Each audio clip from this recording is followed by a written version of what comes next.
Just 3 days after crossing the highest pass in the world, we were walking away from our hotel and out of the deepest gorge in the world. The Dhaulagiri Lodge in Tatopani was the lowest elevation we'd stay at on the whole trek.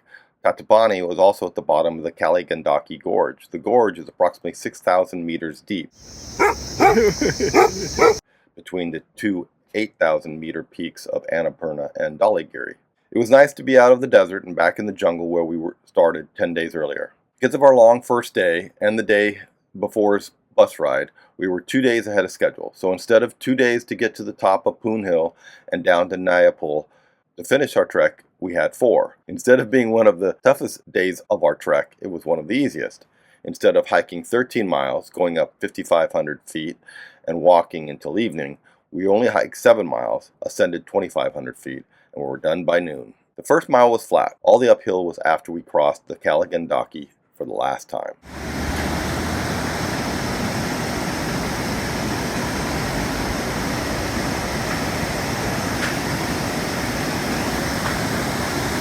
We took a break at an abandoned guest house.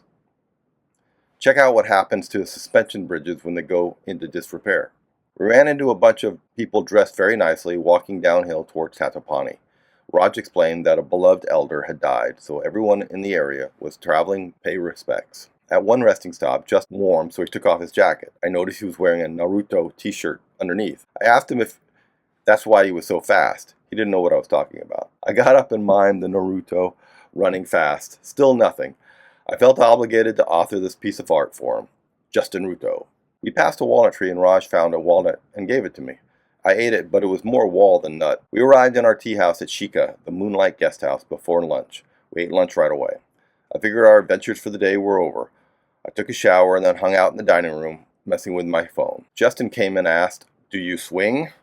I responded appropriately with a perplexed, "What?" Then he said, Raj said I should follow him. I was already in my fleece pants and camp shoes, but I did what I was told. I mentioned before that the height of the Deshane festival was going on as we were crossing Thrower Law.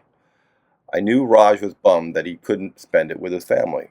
Well, the people of Shikha definitely celebrated. The evidence was a giant rustic swing still standing at the nearby youth center. Uphill showed how it was done before I made an attempt. I'm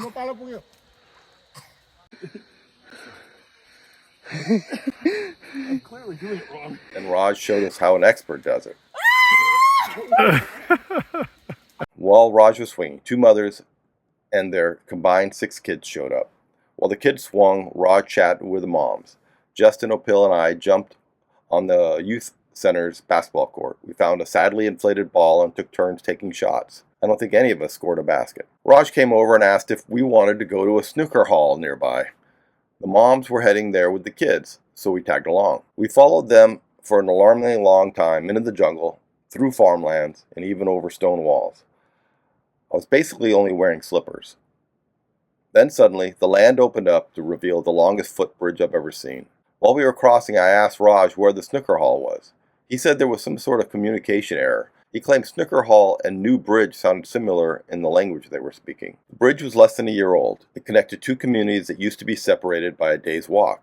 At about 1/5 of a mile, it is one of the longest in Nepal, although it was not listed on the Bridges Nepal Wikipedia page. But I've remedied that. The bridge is kind of a neighborhood hangout. 2 teenage girls sat in the dead center just chatting away, 400 feet above the tributary of the Kaligandaki. On the far side was a structure that served as the only local pub for the people who lived on that side of the tributary. Chairs were produced, we sat, and watched the kids play on the bridge as the sunset approached. That's right, they played on the bridge. They ran back and forth, tackling each other and wrestling. The moms were in the structure chatting. Soon we were offered the most delicious water buffalo dish. It was just marinated meat and onions served with fresh cucumber, but it was the best thing I'd tasted in Nepal. We also got cups of Roxy. As we ate and drank, a water buffalo kept breaking out of his pen, and the proprietor had to muscle him back in. One of the kids took a shine to me. He was like some kind of mini YouTube vlogger. His mom had us pose for a picture together. I wish I had a way to get that shot. If Luis and Jose hadn't complained about the itinerary, we wouldn't have taken the bus. If we hadn't taken the bus, we wouldn't have stopped in Shikha, and I wouldn't have experienced this magical evening. On my deathbed, as I watch the slideshow of my life flip by, I'm sure more than a few of the slides will be of the bridge, the kids, the buffalo, and the Roxy.